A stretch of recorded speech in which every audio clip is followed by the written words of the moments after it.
Hello दोस्तों, welcome to my channel. दोस्तों, आज की वीडियो में एसएससी कांस्टेबल जीडी के प्रीवियस ईयर सीरीज में आप देख सकते हैं कि 9 फरवरी को पूछे गए शिफ्ट नंबर 4 में जितने सारे क्वेश्चंस होंगे मैथमेटिक्स का, इन सबको हम लोग आज डिस्कस करने वाले हैं बेहतरीन तरीके से। आइए शुरुआत करते हैं, चलते हैं सीधे मैथ्स के सवालों की तरफ।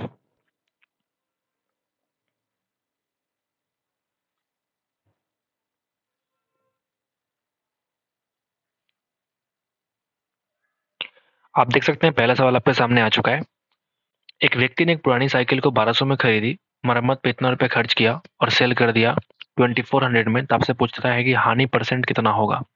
तो अगर हम सीपी की बात करूँ तो 1200 रुपया और प्लस 1800 रुपया कितना हो गया। तो सीपी हो जाएगा भैया 3000 रुपया और सेल कर दिया 2400 में, मतलब कि इसको घाटा हुआ है। अगर हम रेशियो की बात करेंगे तो आप देखेंगे यहाँ पे 5:4 का रेशियो है। कितने का घाटा है तो आप बोलेंगे लॉस जो है वो एक लॉस हुआ है आउट ऑफ 5 इंटू 100% निकाल दो, तो आप बोलेंगे 20% is the loss of this question. तो पहला सवाल बहुत ही आसान सवाल आपके सामने आ चुका है। आगे बढ़ते नंबर 2 पे चलते हैं, ठीक है। वह छोटी से छोटी संख्या ज्ञात कीजिए जो 8, 24 और 30 से पूर्णतः डिविजिबल हो। तो वह छोटी संख्या क्या होती है, वो होती है लोएस्ट कॉमन मल्टीपल, जिसको हम लोग कहते हैं एलसीएम। ये मल्टीपल वो संख्या होता है जिस संख्या से चाहे वो 8 हो, चाहे 24 हो, चाहे वो 30 हो, पूरी पूरी डिविजिबल हो जाती है, ठीक है। तो आप जरा एलसीएम निकालो। अगर मैं 8 और 24 की बात करूंगा तो आप देखेंगे 8 24 का मल्टीपल है, सॉरी 24 8 का मल्टीपल है।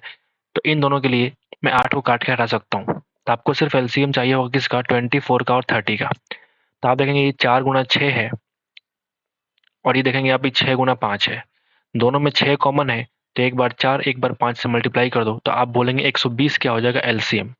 तो जो एलसीएम है वही नंबर क्या होगा, 8 से भी कटेगा, 24 से भी कटेगा और 30 से भी कटेगा। समझ गए बात को। आगे बढ़े नंबर 3 पे आते हैं।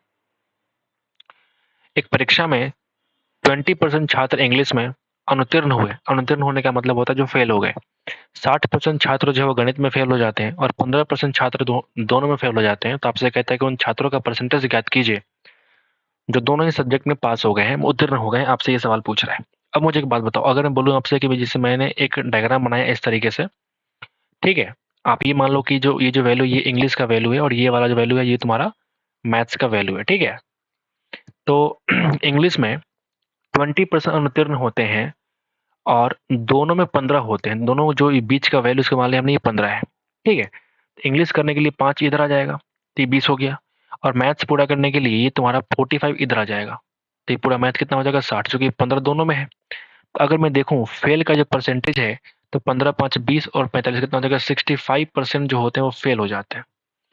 तो इस तरीके से आप कह सकते हैं कि 35% जो होंगे वो पास हो गए होंगे, उत्तीर्ण हो गए होंगे। बोलिए, सो इस सवाल का आंसर क्या हो जाएगा 35%। आसान सवाल है, मुश्किल नहीं। आगे बढ़ते 4 पे आते हैं, ठीक है। केवल लड़कों और लड़कियों की कक्षा में लड़कियों की संख्या लड़कों की संख्या से आधी है। तो अगर मैं बोलूं कि बॉयज का जो संख्या मान लिया हमें 2x है, तो गर्ल्स की संख्या x है। लड़कियों की संख्या लड़कों की संख्या की आधी है और लड़कियों का जो औसत अंक है लड़कों के अंक से 2 गुना है। तो ये जो है भैया ये तुम्हारा नंबर है, ये नंबर है। और अगर हम मार्क्स की बात करें, तो आप बोलेंगे ये अगर ये y है तो ये 2y है। लड़कियां डबल स्कोर करके आती हैं। तो यदि कक्षा का एवरेज स्कोर 56 है तो लड़कों का औसत अंक क्या है आपसे कह रहा है, ठीक है। आप मुझे बात बताओ, इस जब मुझे एवरेज की बात करनी होती है तो मैं यहाँ पे लिख रहा हूँ बॉय और लिख रहा हूँ मैं गर्ल्स, ठीक है। तो यहाँ देखिए यहाँ पे 2:1 का रेशियो है नंबर में। स्कोर कर रहे हैं कितना, बॉय कर रहा है वाई तो ये कर रहा है 2y, बोल सकता हूँ। तो आप देखेंगे एवरेज 56 मतलब 2 इंटू वाई प्लस 2y बटा 2 प्लस 1 3 इज इक्वल टू कितना 56। मतलब 4y की वैल्यू मेरे पास आ चुकी है 5 3 15 6 3 18 की 168, यानी y की वैल्यू आ चुकी है 4 चौका 16 4 दूना 8, y की वैल्यू 42। और y हमने माना किसको है, तो आप बोलेंगे मार्क्स जो बॉय ने स्कोर किया है। तो आपसे पूछ रहा है लड़कों ने कितना स्कोर किया, लड़कों ने y स्कोर किया तो y की वैल्यू आ चुकी है 42। This is the answer. ये सवाल थोड़ा बढ़िया है जीडी पॉइंट ऑफ व्यू से। आगे बढ़ते नंबर 5 पे आते हैं। एक त्रिभुज एबीसी में A B is equal to A C. तो हमने एक त्रिभुज का निर्माण कर दिया, इस त्रिभुज का नाम दिया हमने एबीसी। तो आपसे कह रहा है भैया कि इस त्रिभुज में ए बी और ए सी क्या इक्वल है। ए सी डी की जो वैल्यू 95 है, डी कहाँ है, जहाँ बी सी को बढ़ाने पे एक जो पॉइंट है वो डी बढ़ता है, तो ACD का जो वैल्यू है वो कितना है, तो आप बोलेंगे, ये बोलेंगे 95। तो आपसे कह रहे हैं कि BAC की वैल्यू क्या होगी, इसकी वैल्यू क्या होगी। अब मुझे एक बात बताइए, अगर ये दोनों लाइन इक्वल है तो इसके सामने का जो ये वाला होगा क्या होगा, इक्वल होगा। तो अगर 95 ये वाला है तो इसकी वैल्यू कितनी होगी, 85, क्योंकि दोनों का सम कितना 180 हो गया। ये 85 तो ये भी कितना हो जाएगा 85, दोनों का सम 170 हो गया। जो कि किसी ट्रायंगल में तीनों का सम 180 होता है तो इसकी वैल्यू कितनी हो जाएगी, 10 degree. 10 degree is the answer. आगे बढ़े, आगे बढ़ते हैं। एक नियत तिथि से पहले बिजली बिल का भुगतान किया जाता है तो बिल की राशि 5% की छूट प्राप्त होती है। यदि एक व्यक्ति को 350 रुपये की छूट प्राप्त होती है तो कितना राशि है, मतलब मैं कह सकता हूँ कि जो 350 रुपया है ये 5% के बराबर है। राशि तो 100% होगी, तो अगर हम काटेंगे 5×7=35 तो 7,000 रुपया का बिल आपको देखने को मिलेगा। आगे बढ़े, आसान आसान क्वेश्चन है शिफ्ट में। देखिए, अक्षरा ने एक वस्तु को 25,000 में सेल किया, विक्रय मूल्य पर 15% का छूट की पेशकश की होती तो उसे 10% का लाभ होता। मतलब क्रय मूल्य क्या है, आपसे कह रहा है अक्षरा ने एक वस्तु 25,000 में सेल करी, एसपी जो वैल्यू है वो कितना है, तो आप बोलेंगे 25,000 रुपए। ठीक है, यदि उसने विक्रय मूल्य पर 15% की छूट की पेशकश की होती तो उसे 10% का लाभ होता। क्या लॉजिक है ये, तो क्रय मूल्य ज्ञात करिए। इसका ये मतलब हुआ कि अगर इस पे कह रहा है कि इस पे अगर हमको 15% का डिस्काउंट मिल जाता, जैसे मान लिया हमने इसको 100, इसको मैं 85 मान लूं, अगर इतने पे सेल किया होता तो कह रहा है कि 10% का लाभ होता है। मतलब ये जो वैल्यू होगी, ये 110 की वैल्यू है, मुझे निकालना है 100 की वैल्यू, तो ये एसपीएफ कन्वर्ट हो गया सीपी में। कहीं ये बात तो नहीं कह रहा है, आओ जरा काट के चेक करें। तो 2 जीरो यहाँ से, 1 जीरो यहाँ से, ट्रिपल जीरो हमने काट के हटा दिया। ठीक है, तो अब आप देखिए 11 से कटेगा नहीं, तो 25 बचे 125, 12 25 अट्ठे 200 और 12 212, और डबल जीरो बटा 11। तो 11 एकम 11, 10 और 2 102, 11 9 99, 3 5 11 13 33, 2 जीरो, तो 2 जीरो में 11 कम 11, 9 बचेगा, 9 जीरो 11 अट्ठे 88, 2 जीरो 11 कम 11, 11 अट्ठे 88। ठीक है, तो 19,318 रुपया 18 पैसा क्या हो जाएगा, इसका सीपी हो जाएगा। इस सवाल कहना क्या चाहता है, देखना सवाल को थोड़ा सा क्लिष्ट करने की कोशिश की गई है लेकिन कर नहीं पाया एक्चुअल में। लैंग्वेज में थोड़ा सा डिफरेंस देखने को मिलेगा आपको। बोल रहा है कि 25,000 में सेल किया, अगर इस विक्रय पर ना बेच करके अगर 15% डिस्काउंट दिया होता, कि विक्रमुल ना बोल के इसको एमपी बोलना होता तो ज़्यादा सही होता और सही तरीके से हमने कर लिया होता। लेकिन यहाँ पे अगर बेच दिया तो ऐसा बोला कि विक्रमुल 15% का डिस्काउंट दे दिया होता तो उसे 10% का लाभ हो जाता। मतलब अगर डिस्काउंट नहीं दिया है तो लाभ इसका ज़्यादा है एक्चुअल में। लाभ लाभ जो है 10% से कहीं ज़्यादा है, वो बात यहाँ पे छुपाई गई है। तो ये सवाल थोड़ा सा आपके लिए ट्रिकी हो सकता है। आगे बढ़ते नंबर 8 पे आते हैं।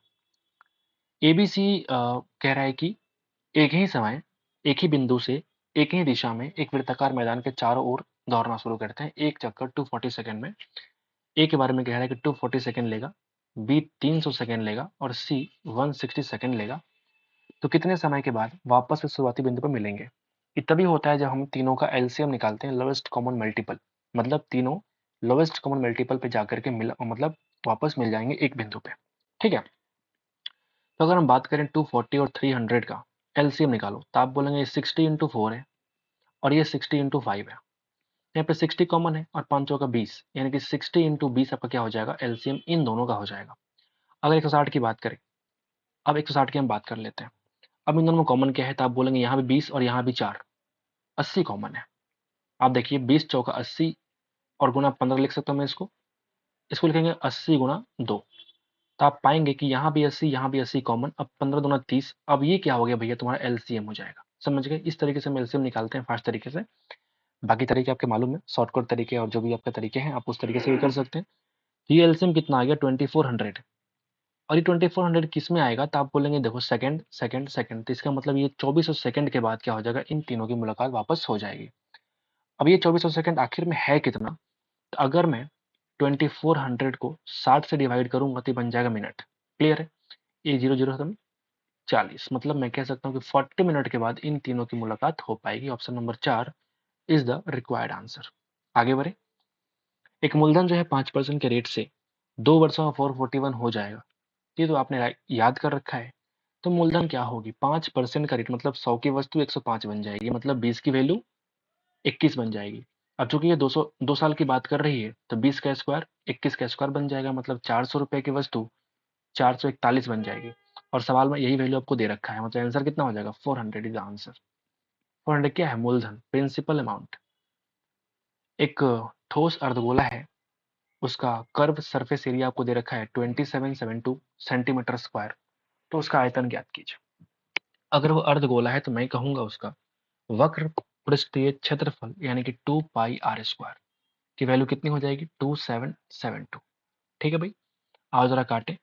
2 × 22/7 हमें r निकालना पड़ेगा अगर मुझे वॉल्यूम निकालना है तो 2772। ठीक है भाई, तो अगर हम 22 से काटेंगे तो कटेगा क्या, 22 एकम 22, 5 7 22 दूना 44, 13 2 22 6 132। ये 2 से काटोगे तो बन जाएगा 63। तो आर की वैल्यू आ चुकी है 9 × 7 यानी कि 7 एक बाहर और यहाँ पे 3 बाहर, मतलब आर की वैल्यू आ चुकी कितनी, 21 सेंटीमीटर। क्लियर है। अगर मुझे आर मालूम चल गया तो वॉल्यूम कितना होता है मुझे बताओ, 2/3 इंटू पाई आर क्यू, क्योंकि यहाँ हेमीस्फेयर की बात की जा रही है, अर्धगोला की बात की जा रही है, पूरे स्फेयर का आधा। तो देखो यहाँ पे 2/3 इंटू पाई की वैल्यू 22/7, आर की वैल्यू कितनी है 21 इंटू 21 इंटू 21। अब एक बात जानते हो, मैं अगर पाई आर स्क्वायर की बात करूं तो पाई आर स्क्वायर की वैल्यू कितनी होती है 154, जब रेडियस तुम्हारा 7 होता है। अगर ये 3 गुना है, 3 का स्क्वायर 9 कर देंगे, इंटू 21, इससे क्या होगा, गुना करना थोड़ा सा आसान हो जाएगा, हमने जो याद कर रखा है उसका इस्तेमाल आप कर पाएंगे। 3 से गुना करो 3 बार में, अब देखो कितना आ जाएगा, 3 दूना 6, 6 गुना 21 126, 126 गुना 154, आओ गुना करें, 126 गुना 4 504, कैरी हो गया 50। ठीक है भाई, तो 26 गुना 5 यानी कि 630, और कैरी 50 680। अब अंतिम में देखोगे, अंतिम दो जीरो चार सिर्फ एक ही ऑप्शन में है, बाकी कहीं पे आपको देखने को नहीं मिल रहा है, तो क्लिक करके भागो यहाँ से, बाकी गुना कर लो। 680 में कितना कैरी हो गया, 68, 126 गुना 1 126 प्लस 68 कितना हो जाएगा, तो बोलेंगे 194। क्लियर है, दिस इज सेंटीमीटर क्यूब, ये वॉल्यूम आपका आने को रहा। ठीक ठाक सवाल है, आगे बढ़ता। आ जाइए नीचे। ए किसी काम को 15 डेज में कर सकता है, जबकि बी उसी काम को 25 दिन में कर सकता है। ये सवाल बेसिक सा है। कितना आ जाएगा एलसीएम, तो आप बोलेंगे 100। नहीं, बिल्कुल नहीं। 3×5 = 15, 5×5 = 25, तो 5 और 15 75 क्या हो जाएगा एलसीएम, तो 15×5 और 25 × 3 दोनों मिलकर मुझे काम करवाना है, तो 5×3 = 8 से कर दो डिवीजन, 8×9 = 72, 3/8 डेज। आगे बढ़े। 12 नंबर बोलता है कि एक राशि के लिए एक निश्चित वार्षिक दर पर वार्षिक रूप से चक्रवृद्धि होने वाला 2 वर्षों का चक्रवृद्धि ब्याज 832 रुपए है, और उसी राशि पर उसी अवधि और उतनी ही ब्याज दर पर साधारण ब्याज 800 रुपया है।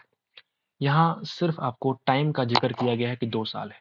2 साल में चक्रवृद्धि ब्याज कितना है, तो आप बोलेंगे 832 रुपया, और 2 साल में साधारण ब्याज कितना, तो आप बोलेंगे 800 रुपया। ये जो 32 रुपये एक्स्ट्रा आया है, ये ब्याज का ब्याज लगा है, मैं बोल सकता हूँ। तो अगर 2 साल का एसआई 800 रुपया है, तो 1 साल का एसआई कितना होगा, तो आप बोलेंगे 400 रुपया। अभी जो 32 रुपये एक्स्ट्रा तुम्हारा आया है, ये कुछ और नहीं बल्कि ब्याज का ब्याज लगा है। तो आप मुझे बताओगे कि 400 का कितना परसेंट 32 होगा, तो आप बोलेंगे 8%, और ये कुछ और नहीं बल्कि तुम्हारा रेट ऑफ इंटरेस्ट है। इस तरह से हमने फटाफट दिमाग में क्या कर लिया, रेट ऑफ इंटरेस्ट निकाल लिया। आपसे कह रहा है कि 3 वर्ष की अवधि के दौरान चक्रवृद्धि ब्याज और साधारण ब्याज के बीच का अंतर ज्ञात कीजिए। चक्रवृद्धि ब्याज और साधारण ब्याज का अंतर ज्ञात कीजिए। ठीक है मेरे भाई, साधारण ब्याज का अंतर ज्ञात कीजिए। ये बढ़िया सवाल है। ठीक है, तो अगर मैं 3 वर्ष की कहानी पढ़ूं, तो 3 वर्ष के लिए सीआई हम लोग कैसे निकालते हैं, आपको मालूम है। देखो, पहले हम मूलधन निकाल लेते हैं ताकि थोड़ा सा आसानी हो जाए। अगर तुमको रेट ऑफ इंटरेस्ट 8 मालूम चल गया, तो मैं कह सकता हूँ कि ये 400 रुपया क्या है, 8% का वैल्यू है। बोलो, तो 400 रुपया अगर 8% की वैल्यू मुझे निकालना है, 100 की वैल्यू, तो कुछ और नहीं बल्कि मुझे मूलधन देगा। 8×5 = 40, यानी मैं बोल सकता हूँ कि मूलधन की वैल्यू 5000 रुपया है। ये मुझे एक चीज मालूम चल गया, रेट मालूम चल गया, 2 चीज़ मालूम चल गया। मुझे निकालना है 3 साल के अवधि के चक्रवृद्धि ब्याज और साधारण ब्याज के बीच का अंतर। मेरे पास बहुत सारे तरीके हैं शॉर्टकट करने के। मैं कैसे करता हूँ देखना, फास्ट कैसे करूँगा मैं। अगर मैं 3 साल की बात करूँ कंपाउंड इंटरेस्ट का, देखो मैं मन में कैसे फास्ट करूँगा। अगर रेट ऑफ इंटरेस्ट 8 है, तो 8 का पहले क्यूब करो, कितना आएगा 512। मैं लिखूँगा सिर्फ 12, कैरी हो गया मन में 5। 8 का स्क्वायर करो 64 गुणा 3 करो, कितना हो जाएगा 192। उस 192 में जो कैरी 5 था वो जोड़ दो, 197। 97 लिखो, 1 को कैरी रखो और यहाँ पॉइंट लगाओ। 8 गुना 3 24 और ये कितना हो गया 25। इन 3 साल में जो कंपाउंड इंटरेस्ट बनेगा भैया 8% के रेट से, वो 25.9712% देगा। लेकिन सिंपल इंटरेस्ट बहुत ही आसान, 8 तरीके 24%। इसमें कोई भी कहानी बदलती नहीं है, क्योंकि सिंपल इंटरेस्ट में इंटरेस्ट का इंटरेस्ट नहीं लगता। समझ के बात। तो ये हमारा शॉर्टकट करने का तरीका है। तो अगर मैं बोलूँ आपसे कि इन दोनों का अंतर कितना होगा, तो आप बोलेंगे मेरे भाई 1.9712%। मतलब मैं कह सकता हूँ 5000 का इतना परसेंट निकाल दो और वही सवाल का आंसर होगा। क्या मैंने सही बोला? क्या मैंने सही बोला? बोलिए, क्या मैंने सही बोला? उम्मीद तो है कि मैंने सही बोला। ठीक है, तो आओ जरा हम लोग निकालते हैं 5000 का 1.9712% का मतलब बटा 100, और डेसिमल का मतलब 1 2 3 4, क्योंकि डिजिट कितने हैं 4। ठीक है भाई, ओके। यहाँ से 2 जीरो, यहाँ से 1 जीरो गायब करो, या फिर अगर गायब करने का मन नहीं करे तो मैं क्या करूँगा देखना, 5000 गुणा 2 कर लो, डायरेक्टली 10,000। सही है ना? अच्छा, अगर मैं 2 से काटूंगा मेरे भाई, तो आप पाएंगे कि 2 नवे 18, 1 7, यानी कि 2 अठे 16, 1 1, 2 पचे 10, 1 2 6, 9856 बटा 100। अगर इस जीरो को मैं हटाऊंगा, 2 डिजिट पहले मुझे शिफ्ट करना पड़ेगा, 98.56 रुपीज क्या हो जाएगा इन दोनों का इंटरेस्ट। तो ये सवाल आप जीडी के लिए नहीं बल्कि सीजीएल के मेंस का पेपर का सवाल हो सकता है। मेरे हिसाब से ये बढ़िया सवाल है। अगर आप जीडी पॉइंट ऑफ व्यू से देखें तो ये एक बहुत ही बेहतरीन किस्म का सवाल है। ठीक है, जिस तरीके से हमने आपको समझाया तो आसान लग रहा होगा, लेकिन ये बहुत ही बेहतरीन किस्म के चुनिंदा सवाल होते हैं, इस तरह के सवाल। ठीक है, तो आप इस तरह से करिए, बहुत फास्टली कर पाएंगे। ठीक है, बाकी अगर मैं और तरीके आपको समझाऊं तो एक और भी तरीका आपके पास हो सकता है, जैसे रेशियो से आप कर सकते हैं। अगर आप रेट निकाल लिए फटाफट और मूलधन निकाल चुके हैं, तो अगर आपको निकालना है, मैं बोलूँ अगर मान लो कि 8% का रेट है, तो मैं कह सकता हूँ कि 100 की वैल्यू 108 बन जाएगी। अगर मैं काटूंगा तो 25 की वैल्यू मेरे भाई 27 बन जाएगी। क्लियर है ना? 25 की वैल्यू 27 बन जाएगी। मतलब यहाँ पे 1 साल की कहानी है। अगर मैं 3 साल की बात करूँ तो पावर क्यूब करना पड़ेगा, पावर क्यूब करना पड़ेगा। बोलो बोलो, यानी अगर 25 का क्यूब 625 गुना 25 कितना होता है बताओ? तो इस तरीके से आप यहाँ पे निकालेंगे, ये पी की वैल्यू होगी, ये अमाउंट होगा। तो यहाँ से हम अगर डिफरेंस निकालेंगे तो हमारा सिंपल कंपाउंड इंटरेस्ट आएगा। इस पी का आप सिंपली 8% निकाल देना, वो तुम्हारा सी आई और एस आई हो जाएगा। इन दोनों का डिफरेंस आप निकालोगे, उसका तुलना आपको निकालना पड़ेगा। तो ये तरीके कोई भी अप्लाई करो, गुणा भाग कैलकुलेशन तो करना ही पड़ेगा, क्योंकि ये सवाल दमदार है, मजेदार है, आपने देखा भी होगा। ठीक है, समझ नहीं आया दोबारा आप रिपीट करके चेक कर लो। ठीक है, अगर आपको ये बात समझ नहीं आ रही कि ये हमने 3 साल वाला कैसे कहानी लिखा है, दोबारा बोल देता हूँ। अगर रेट ऑफ इंटरेस्ट 8% है तो पहले क्या करना, 8 का क्यूब करना 512, 2 डिजिट लिखो 12, 5 कैरी मन में रखो, फिर 8 का स्क्वायर करो 64 गुना 3 करो 192, 5 कैरी को जोड़ दो 197, कैरी 1 रखो 97 लिखो, कैरी 1 लिखा हमने ठीक मन में। फिर 8 का 3 से गुना करो 24 प्लस 1 कैरी जोड़ दो 25.9712%।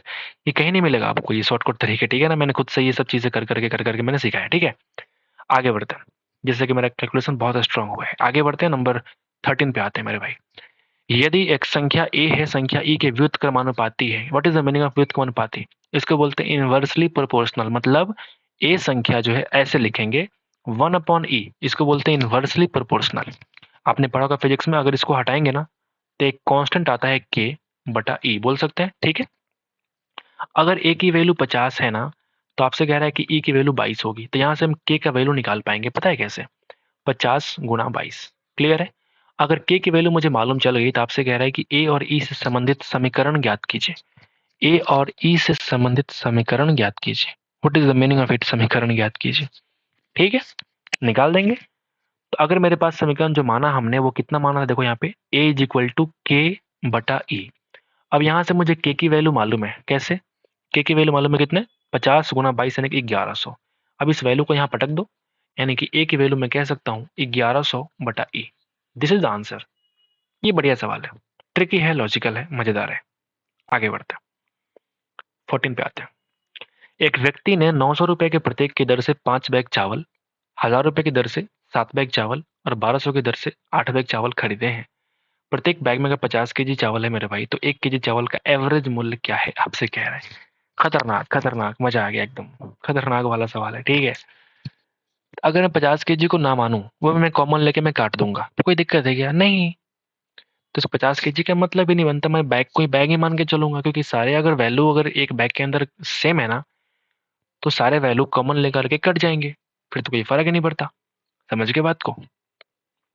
मैं बाद में कर लूंगा। ठीक है, तो आओ जरा करते हैं। अगर 900 के हिसाब से मैं 5 बैग लिखूं तो आप बोलेंगे 4500। बोलिए। प्लस 1000 के हिसाब से 7 यानी कि 7000 प्लस 1200 गुणा 8 यानी कि 9600। बैग कितने हो गए? 8 7 15, 15 5 20, इतने बैग हो गए। अब ये जो बैग आ रहा है ना, एक बैग का एवरेज मूल्य निकल रहा है। बाकी मैं 50 से डिवाइड करूंगा तो 1 किलो का मूल्य निकलेगा। समझ गए बात? अब यहाँ मैं क्या करूंगा, देखो यहाँ पे एक जीरो यहाँ से और एक जीरो में कॉमन निकाल के मैं तीनों में से काट दूंगा। 2 में काटूंगा पर जोड़ लेता हूँ। कितना? 960 और 700, 1660 और 400, 2060 यानी कि 50 जोड़ा 2110 बटा 2। कितना आ गया बताओ? 1055 रुपया। 1055 रुपया में क्या हो गया? 50 केजी एवरेज चावल का कीमत हो गया। तो अगर मैं एवरेज मूल्य निकालूं 1 केजी का, average price of 1 KG rice, तो आप पाएंगे 1055 बटा 50। बोलिए। 5 से डिवाइड किया, पहले जीरो हटाया तो यहाँ डेसिमल लग गया। 5 से करो डिवीजन यानी कि 21.1 रुपीज पर केजी। बढ़िया सवाल, मजेदार सवाल। 15 पे आते हैं। बेईमान दुकानदार है, 1 केजी के बजाय 900 ग्राम का वजन करता है और 1 केजी दाल को उसके क्रय मूल्य पर सेल करता है। 10 केजी दाल बेचने पर उसे कितना % लाभ होगा, आपसे कहा जा रहा है। ठीक है मेरे भाई, आप मुझे बताओ। आपसे कह रहा है कि हम क्रय मूल्य पर ही सेल करते हैं, मतलब 100 रुपए की वस्तु को हम 100 में ही सेल कर रहे हैं, ऐसा इसका कहना है। लेकिन साथ ही साथ 1 केजी यानी कि 1000 ग्राम के बदले 900 ग्राम का इस्तेमाल करता है, तो ये तुम्हारा सीपी और एसपी का रेशियो दे देगा। समझ गए? 2 जीरो यहाँ से, 2 जीरो यहाँ कट गया, 1 जीरो यहाँ से, 1 जीरो यहाँ से, ये इधर 9:10 का रेशियो। तो आप पाएंगे मेरे भाई कि एक का प्रॉफिट कमा रहा है आउट ऑफ 9, तुम्हारा प्रॉफिट है। अगर मुझे परसेंटेज निकालना हो तो इंटू 100%, बोलिए ना, यानी कि 100/9% का इसको प्रॉफिट हो रहा है। अब 1 केजी बेचो चाहे 10 केजी बेचो, अगर मुझे परसेंटेज निकालना है तो परसेंटेज तो सेम ही होगा, वैल्यू अलग अलग होगी। जैसे 1 केजी पे मान लिया मैंने 5 रुपए कमाए, 2 केजी पे 10 रुपए कमाऊंगा, तो वैल्यू अलग अलग होगा लेकिन परसेंटेज तो सेम ही होगा, यानी कि 100/9% इस सवाल का आंसर होगा।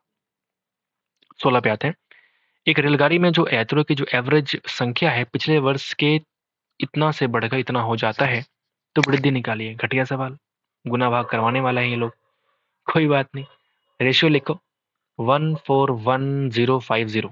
और जरा काटें अगर, तो कितना कटेगा? सिर्फ 2 से करता हुआ मुझे दिख रहा है, बाकी कुछ दिख नहीं रहा है फिलहाल। तो काटो 2 से, थोड़ा छोटा हो जाएगा। ये बन जाएगा 6, 1 5 यानी कि 7, 1 4 यानी कि 704। ये बन जाएगा 70525। सही है क्या? 70525। क्या मैं सही किया? उम्मीद तो है कि मैंने सही किया है। अब ये मुझे कुछ कटता हुआ दिख नहीं रहा है मेरे को फिलहाल। मेरे को ना कुछ भी ये कटता हुआ फिलहाल दिख नहीं रहा है। ठीक है, तो आओ मैं अप्रोक्सीमेशन करूंगा थोड़ा। ठीक है, अप्रोक्सीमेशन करेंगे हम लोग शॉर्ट कट करने के लिए। थोड़ा छोटा करने के लिए मैं क्या कर रहा हूँ देखना। मैं कर रहा हूँ ये काम कि मैं इस 4 को ना 5 लिख रहा हूँ। मैं इस 4 को 5 बना रहा हूँ छोटा करने के लिए। मैंने क्या ले लिया? अप्रोक्सीमेशन लेके चलता हूँ, अप्रोक्सीमेशन। ठीक है, ताकि थोड़ा कट जाए। ये 5 से कट जाएगा, ये 5 से कट जाएगा। अब देखना 5 में काटूंगा तो 5 एकम 5, 1 7 5 3 15, 2 7 5 5 25, 2 0 5 चौका 20 और ये 1 बन जाएगा। और ये बन जाएगा 1414105। 14105।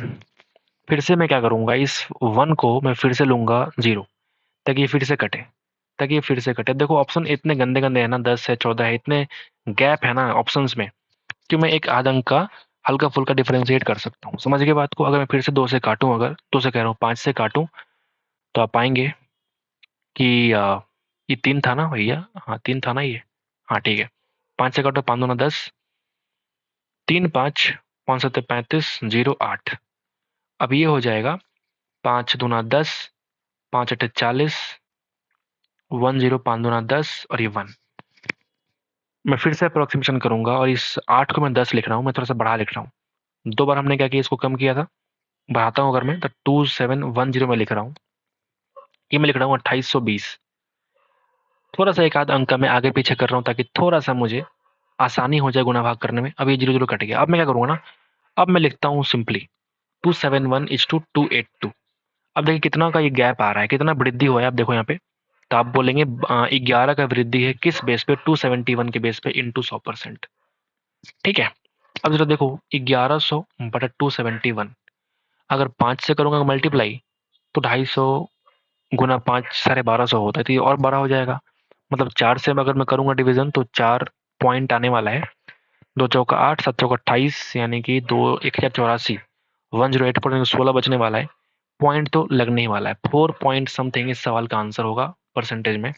और उसका सिर्फ एक ही ऑप्शन है, 4.16%। तो इस तरीके से हमने क्या किया, अप्रोक्सीमेशन से इसको आसानी से आंसर निकाल लेंगे। अगर आप सिंपल तरीके से गुना करेंगे ना, तो यहीं पे देखोगे, पहले पहले इसका डिफरेंस ही निकालो, फिर आप बेस ये पटको, फिर गुना करो 100 से, दिमाग खराब हो जाएगी भाई। ठीक है, मैं तो ऐसे ही करूंगा एग्जाम हॉल में। अगर ये टाइम टेकिंग है, बेशक है, कुछ नहीं कर सकते, no other option are available, right. अगर ये टाइम टेकिंग है, कैलकुलेटिव है, तो करना पड़ेगा। आप पीछे नहीं हट सकते इस चीज़ से। बट ये तरीके लगा करके आप थोड़ा सा इसको आसान कर सकते हैं, जिससे कि थोड़ा आपको जल्दी कर पाएंगे। समझाने में थोड़ा टाइम लगता है, अगर मैं खुद से करूँ मैं बहुत फास्ट करूँगा ये सब चीज़ें, ठीक है ना, बहुत फास्ट करूँगा। आगे बढ़ते हैं, 17 पे आते हैं। एक व्यक्ति धारा के विपरीत दिशा में 10 स्पीड में जा रही है और धारा की दिशा में 12 की स्पीड से जा रहा है। तो आपसे कह रहा है कि उस व्यक्ति की चाल शांत जल में और धारा की चाल। अरे भाई साहब, व्यक्ति की चाल यानी कि नाव की चाल, दोनों को जोड़ के हाफ करो, यानी कि 10 किलोमीटर पर आवर।